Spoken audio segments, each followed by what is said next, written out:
So we're on chapter 88, and there are only 90 chapters in our book, plus an epilogue. So I can't believe our journey is almost done with Roz. Here we go. Chapter 88, The Final Farewell. Everyone, I would like you to meet the woman who designed me. Roz walked over to the strange creature standing by the ship's doorway. For most of the island animals, this was their first time seeing a human.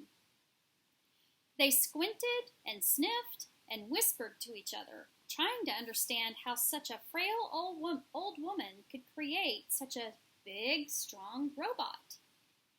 Dr. Malavo started speaking softly to Roz, and then Roz started speaking loudly to the crowd of animals. My designer has asked me to translate her words for you, said the robot.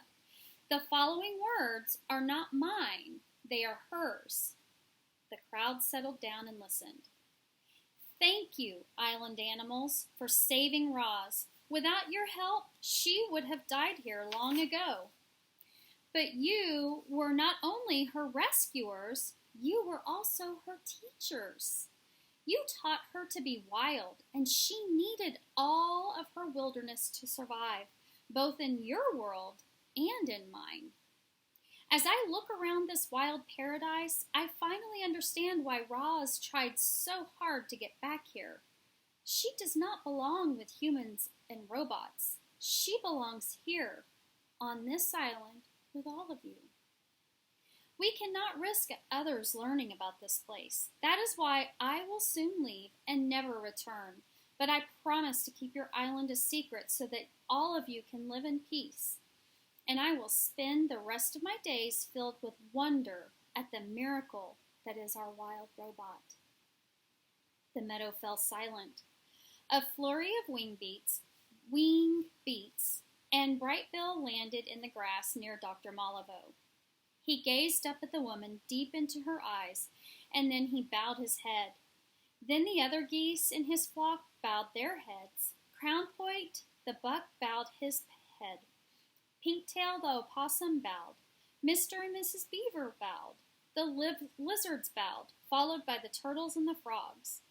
Like a wave rolling through the crowd, more animals bowed until every head was lowered. They were showing respect for the woman who had recreated their dear friend Roz, and who had brought her back to them. Dr. Malavo turned to Roz.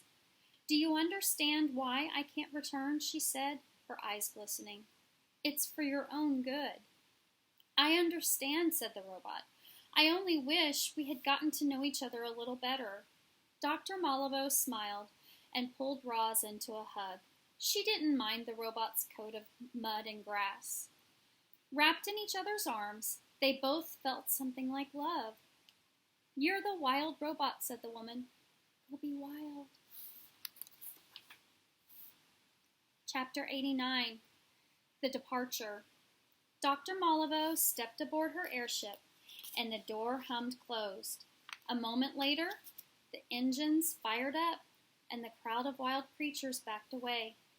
Then the ship rose above the island, turned to the south, and disappeared into the sky.